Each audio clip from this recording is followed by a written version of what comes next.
Apocalypse chapitre 3, le verset 20. Sœur Carole.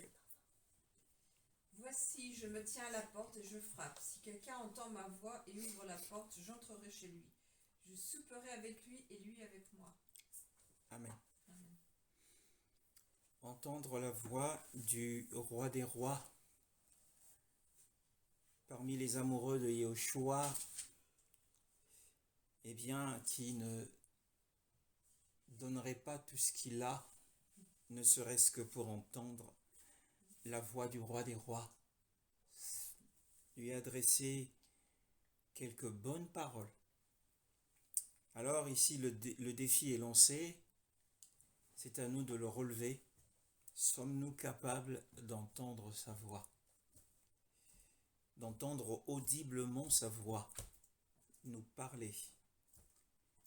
Mes brebis entendent ma voix et me suivent, dit le Seigneur. Alors, le Seigneur ne s'adresse pas à l'Église dans sa globalité, à cette Église de la Odyssée, mais le Seigneur s'adresse à quelqu'un ce matin ou cet après-midi. Si nous sommes disposés, si nos cœurs sont disposés à entendre sa voix, sommes-nous réellement disposés? Sommes-nous dans des bonnes dispositions d'esprit, de cœur, de pensée? Sommes-nous éloignés du brouhaha de la vie pour espérer entendre la voix du Seigneur? Peut-être que la nuit, lorsque vient le moment du repos, nous espérons et nous désirons, nous avons envie d'entendre sa voix. Et au milieu de la nuit, nous sommes, quand le cycle du sommeil s'arrête, nous voici en prière, peut-être, où nous prions intérieurement et nous crions au Seigneur. Nous aimerions le voir et entendre sa voix. Et pourtant, il dit, voici, je me suis approché. Ma présence s'est approchée de toi. Ma présence s'approche de ta porte intérieure.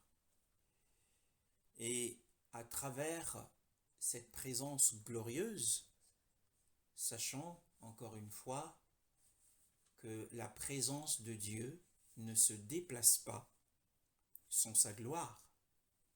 Là où est la présence du Seigneur, là se trouve la gloire de Dieu. Or, la gloire du Seigneur est un feu. C'est un feu magnifique, aux 1000 couleurs. La gloire du Seigneur produit un tel bonheur que le langage humain est pauvre pour exprimer l'étendue de cette splendeur. Alors sa présence est toujours accompagnée de cette gloire et de cette nuée. Et c'est au milieu de la nuée que Moïse a entendu la voix de Yahweh. Si quelqu'un entend ma voix, la voix majestueuse de Yahushua, il a été donné à notre Père Jean, l'apôtre Jean, un père dans la foi, d'être en mesure d'entendre la voix du Tout-Puissant. Cette voix qui retentissait comme une trompette. Et la Bible dit qu'il s'est écroulé et qu'il est tombé comme mort. C'est une voix majestueuse, c'est une voix capable de déchirer les montagnes. C'est la voix du Créateur qui s'adresse à sa créature. C'est la voix du Rédempteur qui s'adresse à cette âme qui l'a sauvé par le moyen de son œuvre. C'est la voix du Seigneur qui s'adresse à son disciple. Eh bien, cette voix retentit encore aujourd'hui. Il est possible d'entendre la voix majestueuse du ressuscité, du glorifié. Aujourd'hui, si nous avons la volonté d'ouvrir la porte intérieure de notre cœur. Pourquoi? La question qui se pose à nous peut-être est celle-ci. Mais ne l'avons-nous pas déjà reçu? Si nous l'avons reçu comme notre Sauveur, il nous a donné la vie. La Bible dit que celui qui a le Fils a la vie, et celui qui n'a pas le Fils de Dieu n'a pas la vie. Mais ici, il n'est pas question de salut, même si certains disciples, certains chrétiens utilisent ce passage pour conduire les païens à l'acceptation du Seigneur. Ce n'est pas un passage qui concerne les pécheurs repentants. Le Seigneur s'adresse ici à une église des sauvés, qui a sa chandelle, qui a une chandelle d'or dans les cieux, et qui a un chandelier d'or dans les cieux. Et le Seigneur donne une promesse. Il dit, si cette personne est en mesure de m'ouvrir à nouveau son cœur, eh bien, j'entrerai. Et d'ailleurs, avant son départ, lorsqu'il avait réuni ses amis proches, en dehors de Juda, dans la chambre que l'on appelait le Cénacle, il leur a dit, eh bien, si quelqu'un m'aime, il gardera ma parole. Si quelqu'un m'aime, mon Père l'aimera. Et je me manifesterai à lui. Voyez-vous, celui qui ouvre la porte de son cœur au Seigneur, c'est celui-là qui l'aime, et le Seigneur entrera avec sa gloire chez lui. Mais chez lui ici, c'est quoi? Chez lui ici, ce n'est pas son esprit, puisque son esprit est déjà habité par le Saint-Esprit. Son esprit a été régénéré. Son esprit est passé de la mort à la vie. Il est habité, il est un avec le Seigneur dans son esprit. Mais chez lui ici, c'est dans le domaine de son âme, là où il y a ses émotions, il y a sa volonté, il y a les désirs, il y a les choix, là où il y a l'intelligence, le raisonnement, la sagesse. C'est là où il y a ses sentiments dans l'âme, et là aussi il y a la conscience, sachant que le cœur est constitué des émotions, de la volonté, de l'intelligence et de la conscience. Parce que l'apôtre qui a écrit le livre des Hébreux demande à ce que nous soyons purifiés, que notre cœur soit purifié d'une mauvaise conscience. La conscience, c'est la partie principale de l'esprit, mais qui réside dans le cœur, où se trouvent les émotions, la volonté et l'intelligence. J'entrerai chez lui, et c'est donc là qu'il entrera, cette fois-ci en tant que Seigneur. Cela dit qu'au jour d'aujourd'hui, comme ce l'était hier, il y a beaucoup de croyants chrétiens sauvés, mais qui n'ont jamais, dans la réalité de la vie, accepté Yahushua comme leur Seigneur. Ils l'ont comme leur Sauveur, mais il ne l'est pas comme leur Seigneur. C'est le cas des Laodicéens, comme nous le découvrons à travers ce passage. j'entrerai chez lui, je, ici le je est mis pour le Seigneur, je dînerai, nous l'avons déjà vu, je dînerai avec lui. Donc c'est le premier aspect de la relation, c'est le Seigneur qui se tourne vers le croyant chrétien. Nous avons déjà couvert cela dans un précédent message et il y a un deuxième aspect de cette relation, de cette conférence. C'est lui, c'est-à-dire le croyant chrétien, qui dînera avec le Seigneur. Ici, l'accent est mis sur le croyant vers le Seigneur. Et la Bible dit que lorsqu'on tourne vers lui les regards, on est rayonnant de joie. On n'a point à rougir, pour ceux qui sont de couleur blanche, bien sûr. Ça ne se voit pas. Et lui, avec moi. Moi, ici, c'est mis pour le Seigneur. C'est ce que le Saint-Esprit veut nous inculquer cet après-midi. Lui, avec moi. Alors, il appartient aux croyants de pouvoir aspirer à cette relation. Il devient l'acteur principal, celui qui reçoit le Seigneur. Dans le premier aspect de la relation, c'est le Seigneur qui le reçoit. Je souperai avec lui, donc c'est le Seigneur qui l'invite à souper.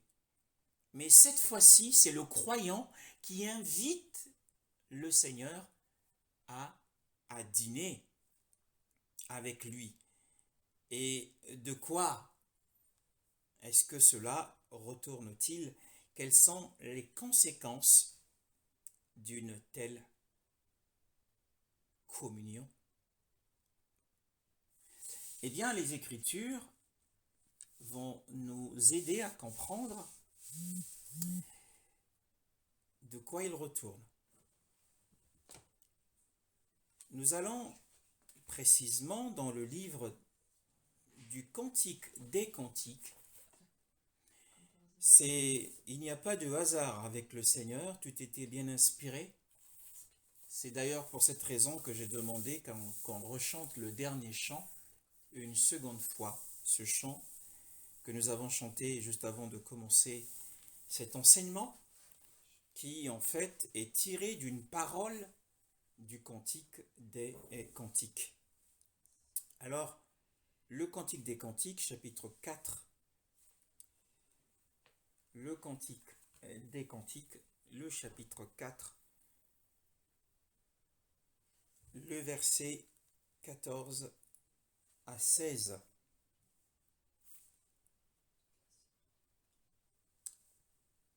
Ma sœur, tu peux lire ou est-ce que tu as une Bible avec toi où tu te trouves? Oui, je suis en train de chercher le passage. Oui, Cantique des Cantiques. Chapitre 4, le verset 14 à 16. Donc, Cantique des Cantiques, 4, verset 14 à 16. Le nard et le safran, le roseau aromatique et le cinnamon avec tous les arbres qui donnent l'encens, la myrrhe et l'aloès avec tous les principaux aromates, une fontaine des jardins, une source d'eau vive, des ruisseaux du Liban. Lève-toi, Aquilon, viens au temps, souffler sur mon jardin et que les parfums s'en exhalent. Que mon bien-aimé entre dans son jardin et qu'il mange de ses fruits excellents. Amen. Donc ici on voit la bien-aimée du bien-aimé, qui n'est autre que l'Église, qui n'est autre que le chrétien, la fiancée du Seigneur, adressée dans ses dernières paroles une invitation à son bien-aimé. Nous avons dit que dans cet aspect de la relation avec le Seigneur, l'acteur principal ici, c'est le croyant, parce que c'est lui qui invite le Seigneur. Et ici, nous voyons cette invitation, que mon bien-aimé entre dans son jardin. Voyez-vous? Et qu'il mange de ses fruits excellents. Les fruits, c'est ce que la sœur a lu tout à l'heure. Les fruits, ça va être en fait, là, on a lu exactement tout ce qui concerne les épices. Mais les épices, dans les Écritures, témoignent en règle générale des grâces de l'esprit qui ont été implantées en nous. C'est ce que, en fait, représentent ici les fruits excellents. Maintenant, ce qui va nous intéresser, c'est ce qui est dit dans ces différents passages. Donc, ce que la sœur a lu, le nard, le safran, le roseau aromatique et le cinnamome, et tous les arbres d'encens, la myrrhe, l'aloès. Donc, on a différentes plantes et différentes épices. Et la Bible nous parle de la fontaine des jardins, comme d'un ensemble des jardins, mais la fontaine est au singulier, la source d'eau vive, ruisseau coulant du Liban. Hein, ce sont des expressions. Et au verset 16, il y a un appel. Lève-toi, Aguilon, et viens au temps, souffler sur mon jardin. Voyez-vous, le verset 16 dit mon jardin, c'est le premier aspect de ce verset, et dans le deuxième aspect de ce verset, que mon bien-aimé entre dans son jardin. C'est à la fois le jardin de la bien-aimée, mais c'est aussi le jardin du bien-aimé. Alors, le jardin ici, dans cette figure, dans cette image, le jardin ici, qu'est-ce que c'est? Eh bien, les Écritures, quand nous arrivons, nous tombons sur un passage de ce genre et que nous n'avons pas de lumière, il n'y a qu'un autre passage de la parole de Dieu qui peut nous donner un éclairage. Il ne faut jamais paniquer quand on tombe sur un passage qui nous paraît obscur et la compréhension difficile. Il y a un autre passage qui va pouvoir l'expliquer. Nous allons donc dans le livre des prophètes, le prophète Jérémie, chapitre 31. Jérémie, chapitre 31. Et le verset 12. Jérémie 31 et le verset 12. Jérémie 31 et le verset 12. Oui, sœur Carole. Ils viendront et pousseront des cris de joie sur les hauteurs de Sion. Ils accourront vers les biens de l'Éternel, le blé, le vin nouveau, l'huile, le petit et le gros bétail. Leur vie sera pareille à un jardin arrosé, ils ne dépériront plus. Ah oui, ça c'est dans ta version. Ah oui. Et dans ma version, ils viendront et pousseront des cris de joie sur les hauteurs de Sion, ils afflueront vers les biens de Yahweh, le blé, le vin nouveau, l'huile, et vers les fils des brebis et des bœufs. Leur âme sera comme un jardin arrosé. Mais l'âme, c'est la vie. Hein. Leur âme sera comme un jardin arrosé et ils ne seront plus dans la souffrance. Donc, toute déclaration doit être confirmée par 2 ou 3 témoins.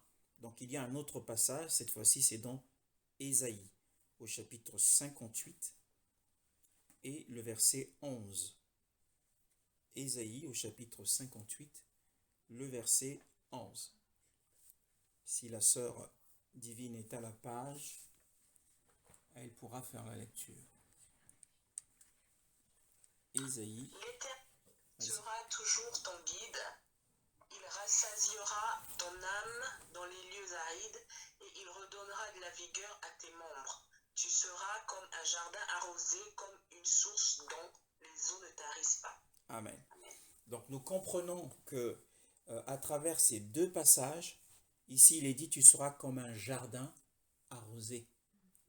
Donc le jardin, si nous revenons à notre passage du Cantique des Cantiques, nous avons reçu la lumière du Seigneur à travers différents passages des Écritures, que donc la fiancée du Seigneur ici, qui invite son fiancé, Yahushua, à venir d'abord dans son jardin à lui.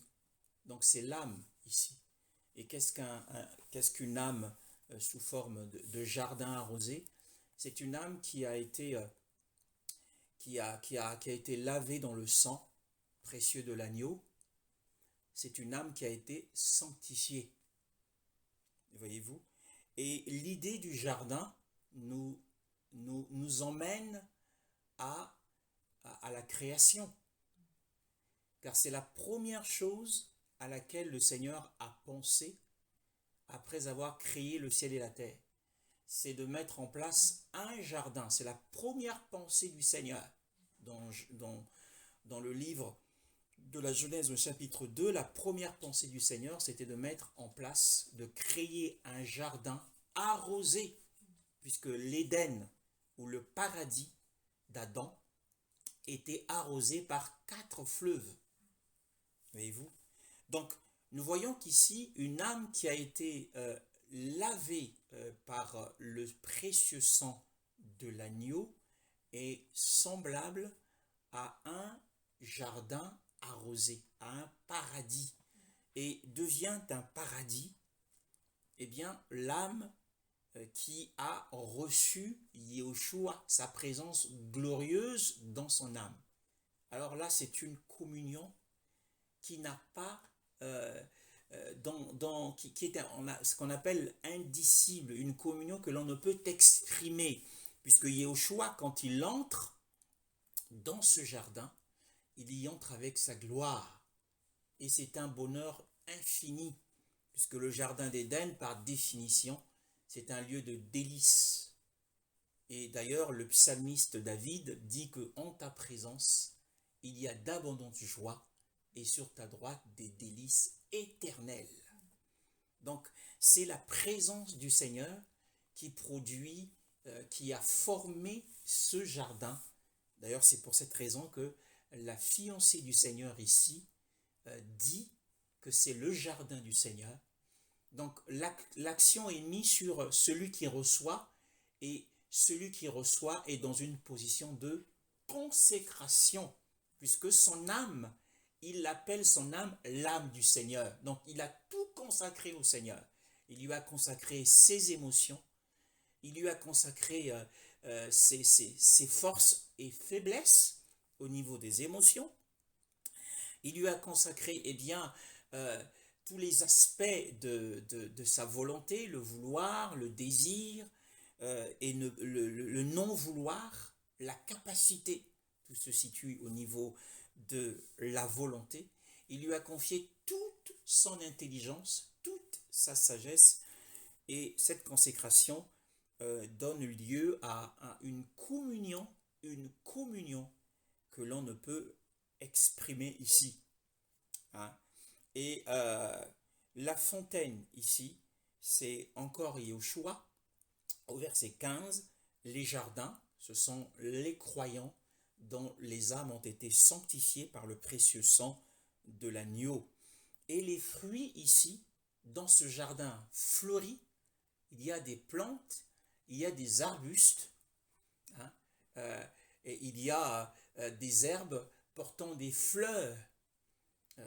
Mais il va se poser une question. Le verset 16, voyez-vous, il y a de la profondeur dans ce passage. Il y a de la profondeur. Dans ma version, il est dit « Lève-toi », comme dans la version de la sœur divine. « Lève-toi, Aquilon. Lève-toi autant ». Mais dans d'autres versions, il est dit « Lève-toi, vent du nord, lève-toi, vent du sud. » Et c'est au singulier. Soufflez sur mon jardin. Ou souffle sur mon jardin. La BJC l'a mis au pluriel, mais il se pose un problème pratique ici. Ça ne peut pas être au pluriel. On va le comprendre pourquoi ça ne peut pas être au pluriel. Souffle sur mon jardin afin que ces drogues aromatiques distillent. Hein, c'est la Shulamite, la fiancée du Seigneur. Alors, c'est une prière. Cette prière, elle est faite en conformité avec la volonté du Seigneur. Quiconque fait cette prière est en conformité avec l'ordre divin. Parce que il n'y a qu'un seul homme. Il n'y a qu'un seul homme dans ce monde. Il n'y a qu'un seul homme. Il est 100% homme et il est 100% Elohim. Le seul capable de commander au vent. Il est le seul capable de donner des commandements au vent. Hein, nous le verrons. Et donc il n'y a que lui qui est en mesure d'ordonner à ses trésors ou aux écluses des cieux de s'ouvrir afin de libérer le vent du nord et aussi le vent du sud. Mais nous voyons qu'il y a une connexion, mais il y a aussi un ordre ici. Parce que le nord se trouve en haut et le sud se trouve en bas. Et que les deux pôles sont diamétralement opposés. Le nord est opposé au sud, et l'est est opposé à l'ouest. Donc, le vent du nord ne peut pas souffler dans le même horizon que le vent du sud. Ce n'est pas possible. Sur un ordre naturel, soit le vent, il vient du nord, soit le vent, il vient du sud. D'ailleurs, Yeshua dit à Nicodémos, lorsque ce dernier le rencontre de nuit pour une conférence en conciliabule, il lui dit, dans Jean, on va le lire, Jean chapitre 3, Jean chapitre 3, oh, magnifique est le Seigneur, le verset 8, Jean chapitre 3, le verset 8. Jean chapitre 3, le verset 8. Jean chapitre 3, le verset 8. Sœur Carole. Le vent souffle où il veut et tu en entends le bruit, mais tu ne sais pas d'où il vient ni où il va. C'est aussi le cas de toute personne qui est née de l'esprit. Oui, ici il est dit que le vent souffle où il veut. Donc on voit que le vent agit à sa guise, le vent agit librement. Le vent agit librement, il souffle où il veut, sur qui il veut, quand il veut, imperceptiblement où il veut, puissamment quand il le veut. Et ce vent a puissamment soufflé le jour de la Pentecôte au milieu des frères qui étaient rassemblés dans la chambre haute.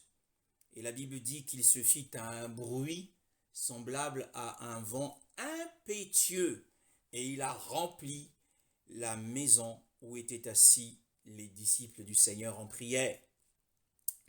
Donc, le vent de l'esprit souffle où il veut et tu ne sais pas d'où il vient. Est-ce qu'il vient du nord ou est-ce qu'il vient du sud? Est-ce qu'il vient de l'est ou est-ce qu'il vient de l'ouest? Et tu ne sais pas quelle est sa destination, c'est-à-dire sur qui elle va se manifester. Tu en entends le bruit et tu le ressens également. Revenons à notre passage du Cantique des Cantiques. Maintenant, sommes-nous prêts lorsque nous invitons le Seigneur à entrer dans son jardin, avant qu'il n'entre dans son jardin, bien-aimé dans le Seigneur, avant que le Seigneur ne reçoive notre invitation pour que nous puissions quand nous l'invitons, parce que nous avons vu dans le premier aspect de la relation avec le Seigneur, c'est le Seigneur qui nous invite à dîner. Et nous avons pris un exemple d'un passage des évangiles nous montrant cela. Mais cette fois-ci, c'est nous qui invitons le Seigneur. Mais attention, avant d'inviter le Seigneur, il faut premièrement, sommes-nous capables de faire cette prière? Réveille-toi, vent du nord. Réveille-toi, vent du sud. Alors, nous voyons qu'à travers ce passage, ce qui était très intéressant, combien j'aime la parole, combien nous aimons décortiquer la parole de Dieu. Le vent du nord, qu'est-ce que c'est? Le vent du sud, qu'est-ce que c'est? Bien-aimé dans le Seigneur. Et pourquoi il est nécessaire que le vent du nord ou du sud souffle sur le jardin avant que le parfum qui se trouve sur les fleurs et sur les épices ne se répande? Si le vent du nord ne souffle pas, eh bien, le jardin ne répandra pas une odeur agréable. Souvenez-vous, on va comprendre ensemble, le Saint-Esprit nous aide. 2 Corinthiens, chapitre 2. Nous connaissons tout ce passage, 2 Corinthiens, chapitre 2, le verset 14 à 16, sœur divine. 2 Corinthiens, chapitre 2, le verset 14 à 16. Et nous verrons si nous avons le courage et la foi et l'esprit de soumission pour faire cette prière. 2 Corinthiens, chapitre 2, verset 14 à 16. Grâce soit rendue à Dieu qui nous fait toujours triompher en Christ et qui répand par nous en tout lieu l'odeur de sa connaissance. Nous sommes en effet pour Dieu la bonne odeur de Christ parmi ceux qui sont sauvés et parmi ceux qui périssent. Aux uns une odeur de mort, donnant la mort, aux autres une odeur de vie, donnant la vie. Et qui est suffisant pour ces choses? Amen. Donc la Bible Amen. dit, Amen ma soeur, parce que nous sommes la bonne odeur du Mashiach. Donc cette bonne odeur est dans notre jardin, et notre jardin arrosé, qui est le paradis du Yeshua, est dans notre âme. Et notre âme, et c'est quelque chose d'intérieur. Et si le vent du nord ne souffle pas sur nous, eh bien, cette odeur du Mashiach ne se répandra pas. Les gens ne sauront pas qui est Yeshua. Le monde ne connaîtra pas qui est Yeshua si le vent du nord ne souffle pas, si le vent du sud ne souffle pas. Il n'y aura pas d'écoulement. Nous aspirons tous à ce que le nom du Seigneur soit magnifié sur la terre. Nous aspirons tous à ce que ces incrédules qui nous entourent, nous sommes environnés d'un grand nombre d'incrédules qui nous prennent pour des religieux. Comme des religieux comme toute autre religion. Pour eux, il n'y a pas de différence. Que l'on peut être musulman, que l'on peut être chrétien, bouddhiste, il n'y a pas de différence. Mais pourtant, la Bible dit au verset 15 que nous sommes une bonne odeur. Mais pour que cette bonne odeur se produise, que ce parfum se distille, il faut premièrement que le vent du nord, que cette prière soit faite conformément à la volonté du Seigneur. Maintenant, vous avez peut-être compris ce que c'est que le vent du nord. Toujours pas. Eh bien, le vent du nord, déjà on va commencer sur le plan naturel. Le vent du nord, qu'est-ce que c'est? Nous sommes en France. Lorsque nous regardons souvent la météo parle d'un vent qui est bien connu en France, qu'on appelle le Mistral. C'est le vent du nord-ouest.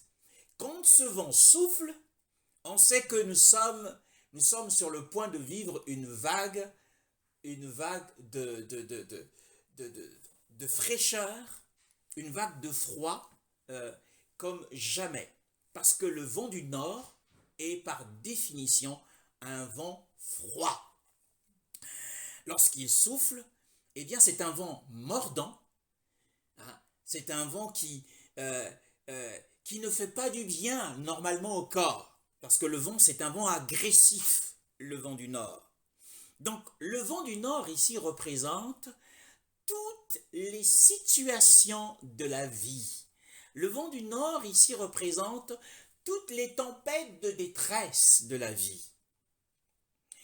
Alors sommes-nous prêts à prier pour que le Seigneur suscite des circonstances difficiles, que nous puissions passer par des épreuves, parce qu'en réalité, seules les épreuves sont en mesure de produire, de libérer. Nous avons dit tout à l'heure que les épices et d'autres fruits représentent les grâces de l'esprit qui ont été plantées en nous.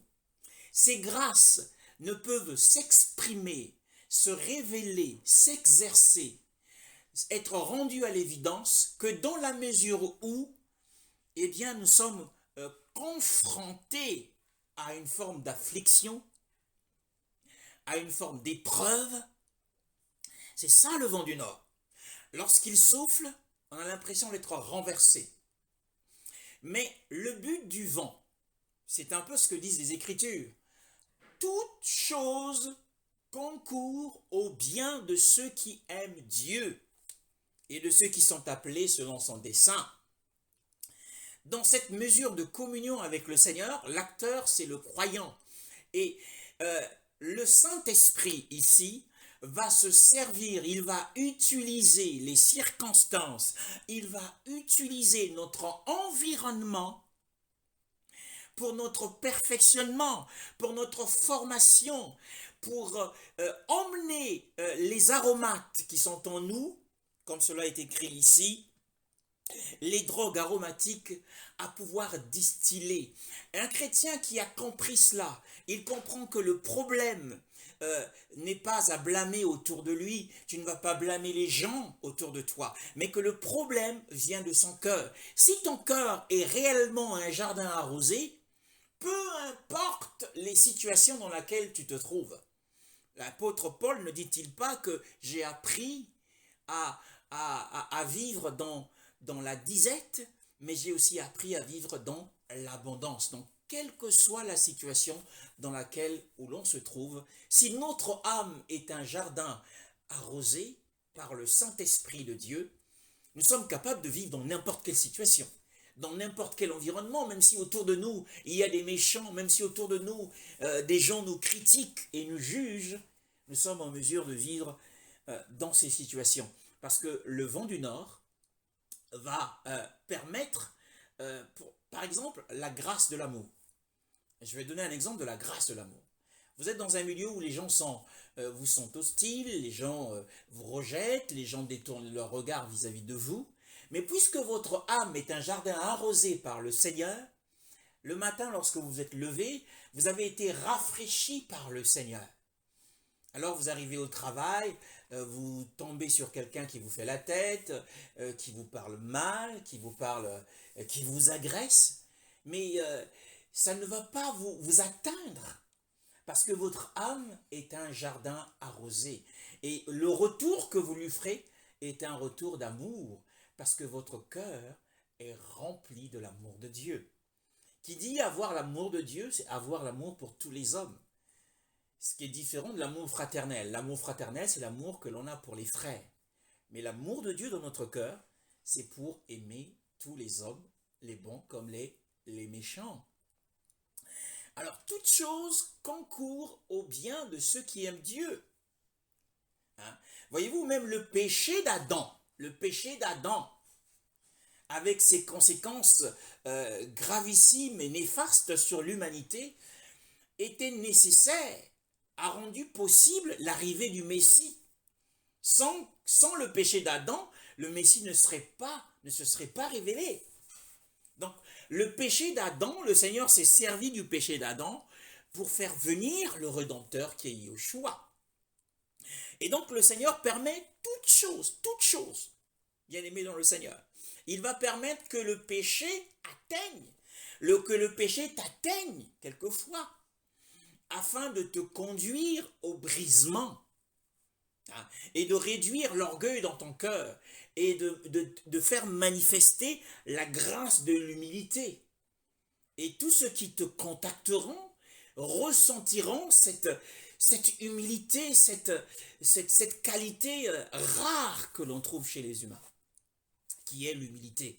Parce que le vent du nord a soufflé sur toi. Et sur le plan naturel, lorsque le vent du nord souffle, il fait deux choses. Quand il fait froid, on se protège.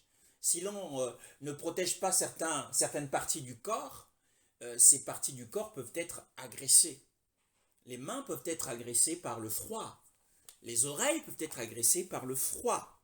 Et les doigts de pied aussi peuvent être agressés par le froid. Et donc, le Mistral ne fait pas que des attristés, ne fait pas que de la dévastation. Mais lorsque le vent du nord souffle, eh bien, il dégage les nuages du ciel. Il purifie l'air. Lorsqu'il fait très froid, l'air est purifié et le ciel est dégagé. Donc, ce qui signifie que lorsque nous sommes acculés, nous sommes accablés par des épreuves, eh bien, le but de ces épreuves, c'est de susciter en nous certaines grâces. Par exemple, la grâce de la prière et de la consécration.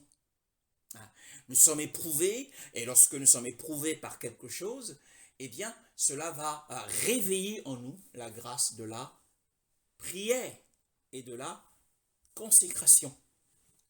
Donc, nous voyons que le vent du nord, non seulement peut faire du mal, peut nous affliger, le vent du nord peut nous rendre tristes, mais quelque part, Dieu va se servir de cela. Le Saint-Esprit va se servir de ce vent pour pouvoir produire un aromate qui va distiller, qui va répandre un parfum de Christ autour de nous. Et il en est de même pour le vent du sud, puisque le vent du nord est froid. Le vent du sud, par conséquent, est très chaud, puisque nous avons tous, généralement, pendant les grandes vacances estivales, tendance à aller vers le sud, parce que c'est un vent chaud, c'est un vent humide, c'est un vent qui réchauffe et qui révigore. Et donc, tous ces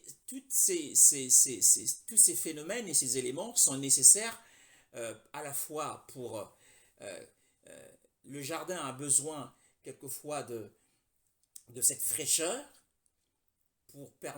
pour empêcher qu'il y ait des mauvaises herbes au cours de l'hiver, et le vent du sud va apporter le soleil pour emmener les plantes à la maturité, et de façon à ce que tout se distille.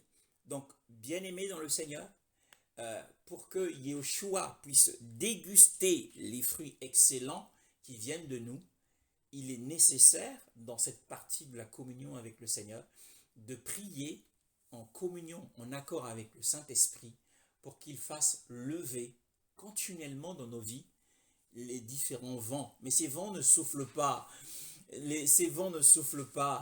simultanément. Le vent du nord souffle d'abord, ensuite vient le vent du sud. Et quand le vent du sud souffle, et il réchauffe le cœur de celui qui s'est refroidi dans la prière. Il devient bouillant pour le Seigneur, et le Seigneur par là est glorifié. Souffle sur mon jardin afin que ces drogues aromatiques se répandent. Mais il en est ainsi également sur les dons du Saint-Esprit, les dons extraordinaires du Saint-Esprit. Tant qu'il n'y aura pas le vent du sud qui soufflera, eh bien, il n'y aura pas d'écoulement de l'Esprit de Dieu, il n'y aura pas de guérison divine, il n'y aura pas de miracle. Donc, nous devons prier pour que le vent du sud également souffle sur nous, comme le jour de la Pentecôte, et que des langues de feu se lèvent sur nous. Un exemple de la parole de Dieu pour terminer cet enseignement sur l'aspect de la communion, telle qu'elle est voulue par le Seigneur, c'est dans Marc, chapitre 4, le verset 37. Marc, chapitre 4, le verset 37. Oh, souffle le vent du nord. C'est le vent des épreuves, c'est le vent des maladies, c'est le vent de l'opposition, c'est le vent des attaques. Voyez-vous, hein, des attaques de l'ennemi. Le Seigneur va faire souffler ce vent des attaques de l'ennemi pour montrer aussi à l'ennemi quelle est la grandeur de Dieu. Il y a la grandeur de Dieu, il y a la puissance et l'autorité de Dieu en toi. Mais tant que tu ne subiras pas des attaques, eh bien cette puissance et cette autorité ne se manifestera pas. Hein? Il faut qu'il y ait des attaques pour que la puissance de Dieu se manifeste. Donc c'est un peu le sens du vent du nord. Et dans le chant que nous avons chanté, la Sunamite ou la fiancée dit « L'hiver s'en est allé » et c'est en fait le début du printemps. L'hiver ici, c'est le vent du nord. En réalité, elle était en train de dire, dans le chant que nous avons chanté, que le vent du nord s'est retiré et a laissé place au printemps, à l'heure de la floraison. C'est alors que les fleurs commencent à exhaler leur parfum. Parce que ce que nous admirons lorsque nous parcourons un jardin, ce n'est pas seulement la beauté des fleurs, mais c'est aussi la senteur des parfums de ces fleurs. Marc chapitre 4, le verset 37. Donc, il nous appartient, bien-aimés, de ne pas mépriser les circonstances qui sont voulues par le Seigneur. Il est le maître des temps et des circonstances. Nous avons dit, c'est lui qui commande les vents. Il va faire souffler un vent du nord, mais ça ne doit pas nous décourager. Au contraire, nous devons penser comme pense le Seigneur, que toute chose concourt au bien de ceux qui aiment Dieu. Les bonnes choses comme les mauvaises choses concourent à notre bien. Donc même le péché dans la vie d'un croyant chrétien, ce n'est pas un encouragement ou une licence à pécher, mais lorsque le Seigneur permet le péché quelque part, c'est pour briser, c'est pour conduire la personne à manifester la grâce de la repentance et à vivre le brisement.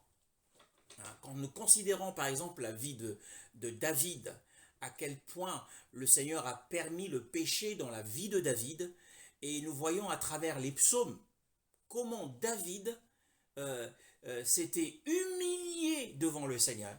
À partir du psaume 51, nous voyons comment David s'était humilié devant le Seigneur à cause du péché qu'il avait commis avec Bathsheba. Et donc, à travers certaines épreuves, nous voyons également dans la vie de Joseph, le Seigneur a permis que le vent du nord souffle sur Joseph de plusieurs manières. Il se retrouve en esclavage. De l'esclavage, il se retrouve en prison. Il y a beaucoup de vents qui avaient soufflé dans sa vie, mais le Seigneur s'est servi, le Saint-Esprit a utilisé ces vents pour former, pour perfectionner un homme qui était préparé pour être un très grand dirigeant. Donc nous voyons que les vents sont nécessaires pour permettre à ce que les grâces qui sont en nous puissent se réveiller et s'exprimer, que ces grâces puissent s'exercer. Donc le Seigneur va permettre la perte de quelqu'un, la trahison, il va permettre beaucoup de choses, le péché d'un frère ou d'une sœur, à la fois pour nous briser, nous, et pour briser l'auteur des faits. Marc chapitre 4, le verset 37, je vais lire. « Et ayant renvoyé la foule, ils l'emmenèrent dans le petit bateau où il se trouvait. Et il y avait aussi d'autres petits bateaux avec lui.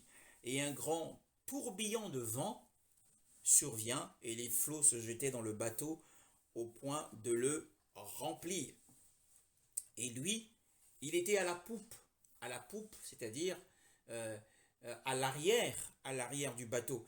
Et généralement, les piroguiers, quand ils étaient nombreux, comme ça l'est aussi dans différents pays d'Afrique, les piroguiers se mettent toujours à l'arrière de leur pirogue pour pagayer. Et donc le Seigneur se tient à l'arrière comme un pilote, comme celui qui conduit, dormant sur l'oreiller, puisque bon, effectivement, les pêcheurs avaient ce type d'équipement parce qu'ils pêchaient généralement la nuit. Donc, et quand le filet était dans l'eau, ils pouvaient faire un petit somme ou dormir dans l'attente de quelques prises, dormant sur l'oreiller. Et la Bible dit qu'ils le réveillèrent. Ils le réveillèrent en lui disant: Docteur, ne t'inquiètes-tu pas de ce que nous périssons? Alors, nous voyons que grâce à ce grand tourbillon de vent, grâce à cette tempête de détresse qui s'est abattue sur le bateau des disciples du Seigneur, ça a réveillé, ça avait deux buts. Premièrement, d'éprouver leur foi, et deuxièmement, d'exciter leur vie de prière. Donc il y a deux choses qui se sont manifestées ici à travers cette histoire, c'est que les disciples ont manifesté très peu de foi, mais beaucoup de ferveur dans la prière, parce qu'ils étaient en danger de mort. Voilà, donc on voit que là, le vent va produire, il y avait une grâce en eux, il y a une grâce en toi, il y a une ferveur en toi, il y a un tel esprit de prière en toi, mais tant que le vent ne soufflera pas, eh bien cette ferveur, cet esprit de prière ne va pas s'exprimer. Il faut que le vent souffle puissamment pour emmener cet aromate à pouvoir répandre la bonne odeur de Christ et pouvoir convaincre, toucher et aussi édifier les autres. Donc, ils le réveillèrent avec force. On voit combien l'homme tient à sa vie en disant: Docteur, ne t'inquiètes-tu pas, ne te soucies-tu pas, voyez-vous, de ce que nous périssons. Cette réprimande, ils ont fait une réprimande au Seigneur. Est-ce que lorsque le vent a commencé à souffler sur ta vie, parce que la barque ici, le navire ici représente la vie du croyant, qui a le Mashiach en lui, le Mashiach, tu as l'impression que à travers tes épreuves que tu es en train de traverser, que tu as beau prier, que le Seigneur est indifférent à ta prière, que le Seigneur ne répond pas à ta prière. La Bible dit qu'il dormait. Il dormait physiquement, mais son cœur était éveillé. Son cœur était éveillé, son esprit était éveillé. Alors le reproche qu'ils font au Seigneur, ils disent au Seigneur qu'il est insouciant. Que beaucoup de croyants chrétiens, alors qu'ils sont en communion avec le Seigneur, disent du Seigneur qu'il ne se soucie pas d'eux, qu'il est indifférent, qu'il ne fait aucun cas, il ne répond pas à leurs prières. Parce qu'ils ont l'impression que le Seigneur est en train de dormir, parce que le vent du nord a soufflé, parce que le vent du sud a aussi soufflé. Parce que le vent du sud, c'est la chaleur. Est-ce que tu es dans le feu de l'épreuve? Ne t'inquiètes-tu pas de ce que nous périssons? La Bible va nous répondre là-dessus. Dans Matthieu chapitre 18. Matthieu chapitre 18. Le Seigneur le dit si bien. Le verset 14. Le verset 14. Matthieu chapitre 18, le verset 14.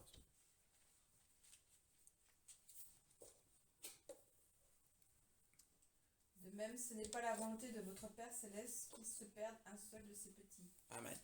Dans ma version, il est dit: ainsi, ce n'est pas la volonté de votre Père qui est aux cieux qu'un seul de ses petits périsse. Mais les disciples ont dit, malgré l'enseignement qu'ils avaient entendu du Seigneur, ils ont dit: Seigneur, ne t'inquiètes-tu pas de ce que nous périssons? Ce n'est pas dans la volonté du Seigneur que tu périr ici. Ce n'est pas forcément mourir, mais c'est aussi vivre des situations difficiles, continuellement. Ce n'est pas dans sa volonté que l'on vive continuellement dans la souffrance. Alors le Seigneur n'est pas indifférent à notre problème. Le Seigneur n'est pas indifférent à nos soucis. Il y prête attention. Mais l'objectif du vent, comme nous l'avons dit, c'est pour réveiller quelque chose en nous. C'est pour permettre à cette chose de se distiller, de se répandre, de s'écouler. Sinon, la chose ne viendra pas. Le don qui est en toi, pour qu'il s'enflamme, il faut qu'il y ait une opposition, qu'il y ait une épreuve. Il faut que quelque chose soit brisé en toi. Et la Bible dit, s'étant réveillé, il réprimanda d'une manière tranchante le vent et dit à la mer, « Silence, sois muselé. » Et le vent cessa et il y eut un grand calme. Verset 40, il leur dit, « Pourquoi avez-vous si peur ?» Pourtant, la peur est un sentiment naturel, mais ils avaient trop peur. C'était un peu exagéré, c'était disproportionné pour le Seigneur, aux yeux du Seigneur. Comment n'avez-vous pas de foi? N'avait-il pas foi s'il croyait que Yahushua était le fils d'Élohim, Élohim vivant, qu'il était le Mashiach? C'est d'ailleurs pour ça qu'ils le suivaient. Mais dans cette circonstance, ils ont fait preuve de très peu de foi. Donc voyez-vous, encore une fois, les fruits dans le Seigneur, en entrant dans son jardin, lorsque nous l'invitons, ce qu'il va manger comme fruit, c'est l'expression des grâces que nous avons en nous. C'est l'expression des grâces. As-tu le don de la foi? Ce don de la foi va s'exprimer dans une situation difficile, va montrer combien tu as pu dépendre du Seigneur. Le Seigneur va briser un frère par le péché pour lui montrer combien il est faible et qu'il ne doit compter que sur la puissance de Dieu et dépendre entièrement de lui. C'est ainsi qu'il se sert de briser un grand nombre de ses serviteurs à travers des scandales. Il va les emmener à un état où ils vont réellement voir qu'ils sont faibles et qu'ils ont besoin de Yahushua. Et lorsque on les rencontre plus tard, on a à travers eux, leur vie et leur témoignage, la bonne odeur du Mashiach, parce qu'il a laissé des traces, parce qu'il a transformé cette vie. Donc c'est un aspect de cette communion, cette richesse de la communion qui permet au Seigneur de nous presser pour que les grâces puissent s'exprimer. C'est ce que nous sommes en train de vivre, bien-aimés dans le Seigneur. Mais ce à quoi nous aspirons ce soir pour tous, ce que je le souhaite pour tout le monde, c'est que nous puissions avoir avec le Seigneur une telle communion au point que notre âme devienne comme un jardin arrosé. Amen. Gloire à Dieu.